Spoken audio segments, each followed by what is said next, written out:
नमस्कार. कथा मराठी चॅनलवर तुमच्या सगळ्यांचं स्वागत आहे. ठरलं तर मग ह्या मालिकेमध्ये आज आपण पाहत आहोत. इथे ना प्रियाविषयी सायली आणि अर्जुन बोलत असतात. तिच्यावरती बारीक नजर ठेवायला हवी. ती काहीतरी गडबड करते हे नक्की आणि घरात खूपच चांगुलपणाचं नाटकही करायला लागली आहे. तर आपण तिची माहिती काढतोय हे तिला जर कळलं तर ती सावध होईल. त्यापेक्षा ती घरात चांगुलपणाचं नाटक करते ना, तर आपण तिला घरामध्येच अडकवायचं कामामध्ये आणि आपण तिची माहिती शोधायला बाहेर जायचं.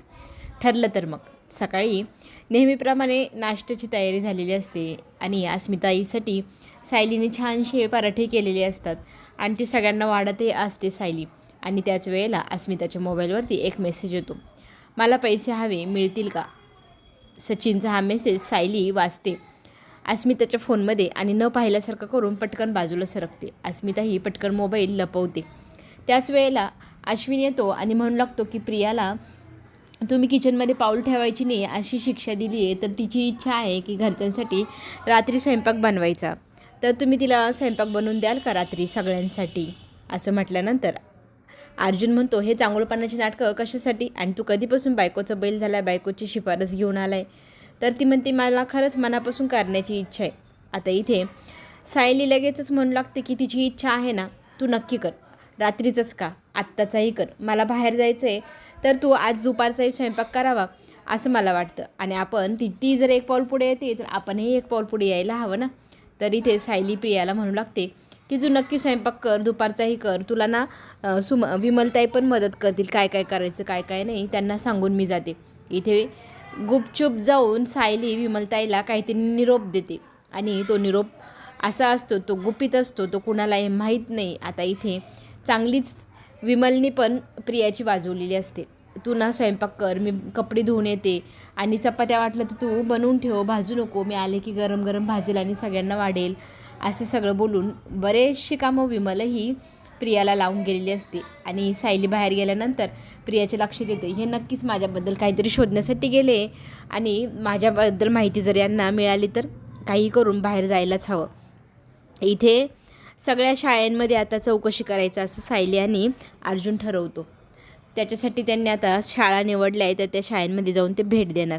नागराजला भेटायला सुमन जाते आणि सुमन मग ते सगळं आठवत असते ना, तिला फार त्रास होत असतो. नागराजने दिलेली धमकी, त्याचा तो स्वभाव काहीच बदललं नाही. एवढं सगळं होऊ नये त्याला अजिबात पश्चाताप नाही, ह्या गोष्टीचीही जाणीव तिला होत असते. आणि नवऱ्याला भेटायला गेले म्हणून तिचं मनही जास्तच उदास होतं. मिळालं तर हाती काही नाही. आता इथे इतका प्रतिमा मग तिला विचारू लागते, काय झालं, तू का उदास आहेस? मंदिरात गेली होतीस ना? तर ती सांगू लागते, ताई मी खोटं बोलले. मी खरं तर माझ्या नवऱ्याला भेटायला गेले. त्यांना भेटून मला मनाचं समाधान तर काही लाभलं नाही, वरतून मनस्तापच जास्त झाला. त्यांच्याकडनं माझ्या प्रश्नाची उत्तरे काही मिळाली नाही आणि जी मिळाली ती एकदम भयंकर होती. तर इथे प्रतिमा म्हणू लागते की नागराजसारखी माणसं या समाजात आहे आणि त्यांच्या भोळ्या भाबड्या बायका आहे ना, त्यांनाच जास्त त्रास होतो. त्या नवऱ्याच्या शब्दापुढे जात नाही, त्याला खूप मान देतात, त्याच्यामुळे तो डोक्यावर मिरे वाटतो. आणि बाई म्हणून तुला काहीच त्याने आजपर्यंत समजलं नाही, कधीच तुला काही सांगितलंही नाही. खरं तर आता सुमन पण म्हणते की मी कधीच त्याला भेटायला पुन्हा कधी जाणार नाही, तुम्ही भाऊजींना सांगू नका. तर प्रतिमा म्हणते ठीक आहे. आता आपल्याला पुढे हे पाहायला मिळणार की अर्जुन आणि सायली हे त्या शाळेत जातात जिथे सदाशिव लोखंडेच्या 5 मुली शिक्षण घेऊ शकत्या असा त्यांचा अंदाज होता. आणि त्यांना 3 मुलींचा पत्ताही तिथे मिळाला आणि त्यांनी तिथे स्पष्ट माहितीमध्ये सांगितलेलं आहे की 5 मुली आहे. त्या सगळ्या गोष्टीचा आता पुरावा म्हणून फोटो काढून ठेवतो अर्जुन. पण 3 मुलींचा फोटो का नाही आहे, माहिती का नाही आहे, असा प्रश्न विचारल्यानंतर ते शाळेवाले सांगतात की नंतर शाळा बंद झाली आणि इथल्या मुली दुसऱ्या शाळेत शिफ्ट झाल्या. आता इकडे घरी मात्र प्रिया घराबाहेर पडण्यासाठी प्रचंड प्रयत्न करत असते. ती ना काय काय संपले पाहू लागते आणि मला ना रात्री जो मेन्यू बनवायचा आहे ना, त्याच्यासाठी हरभऱ्याची डाळच नाही, तर मी ती जाऊन घेऊन येते असं म्हणत घरातनं पाय काढण्याचा प्रयत्न करते. पण इथे प्रिया म्हणते, नको नको, तू तू विमलला म्हणते, तू इथेच थांब, मी जाते. आणि पटकन पळ काढून निघून जाते. तिला ना शोधायचं असतं, पण सुरुवात कुठून करावी? मग सदाशिव आणि मैनाला भेटायला जाऊ शकते ना प्रिया, सायली. मग आता त्यांनाच फोन करायला हवा आणि ती फोन लावत असते. पण काही केल्या मैनावती फोन उचलायला तयार नाही. फार दोघंजणं भामटे, पैसे असतात तेव्हाच फोन उचलतात, त्यांची गरज संपली की वैद्यही मरो. अर्जुन सायलीने जास्त पैसे दिले, त्यांनी जर घाडाघाडा सगळं खरं सांगितलं तर हेही टेन्शन आता प्रियाला. नागराज मात्र आता विचारात पडला आहे. बायको एवढी आपल्याला भेटायला आली, तिच्याशी आपण गोड बोलायला हवं होतं. मग तिला आपल्याला हाताशी धरून आपल्याला काय काय करता आलं असतं. अर्जुन सायली काय करतायत आणि त्यांची सगळी वर्तुळं इथे घराघरा आपल्याला फिरवता आली असती आणि त्यांच्या इथे बसून आपण त्यांच्याविषयी प्लॅन बनवून ते सगळं काही केलंही असतं. आता त्याने ठरवलं आहे की बायकोशी गोड बोलायचं, तिला पुन्हा आपल्या जाळ्यात ओढायचं. पुढे आपल्याला हे पाहायला मिळणार प्रिया खरं तर शोधायला निघाली सायली अर्जुनला, पण तिच्या डोळ्यासमोरून सायली आणि अर्जुन जाताना तिला दिसतात. तिला फार आनंद होतो. त्यांचा पाठलाग करत ती लगेच त्यांच्या गाडीमागे गाडी लावते आणि त्याच वेळेला विमलने फोन पण केला सायलीला की प्रिया मॅडम घरातनं निघाल्या तर त्या तुमचं पाठलाग करू शकतात. तर अर्जुन म्हणतो, तू हे सगळं कधी मॅनेज केलं? ती घराबाहेर पडली हे तुला कसं माहिती आहे? तर ती सांगू लागते, घरातनं मी निघताना एक गुपित तिथे विमलला सांगितलं होतं की प्रिया माझा पाठलाग करू शकते, तेव्हा ती घराबाहेर निघेल ना तर मला लगेच कॉल करून कळव. तिने लगेच कळवलं आणि बघा प्रिया माझाच पाठलाग करते. आता आपण काय करायला हवं? तरी ती सायली म्हणते, माझ्याकडे एक युक्ती आहे, मी तिला बरोबर धडा शिकवते. आपण मार्केटमध्ये जायचं, तिथे ना तिला नादी लावायचं आणि त्यातनं तुम्ही गुपचूप निघून जायचं. मग तिला पुढे काय धडा शिकवायचं तो मी पाहते. सायली पॉईंट 2 चालू झाली आहे म्हणत अर्जुन हसू लागतो. आता इथे घरी ना फोन सचिनचा वाजत असतो, तर इथे अस्मिता तो फोन उचलते. त्या फोनवरती एक धमकी देणारा कॉल आलेला असतो की माझे पैसे जर तू मला लवकरात लवकर दिले नाही तर मी तुझा गळा कापून टाकेल आणि तुझं कामच करेल. असा ऐकल्यानंतर ती कोण बोलते विचारते, पण फोन लगेचच सचिन तिच्या हातातनं घेतून कट करतो आणि चुकून लागला असेल, रॉंग नंबर असेल, तू घाबरू नको असं म्हणत तिची समजूत काढतो.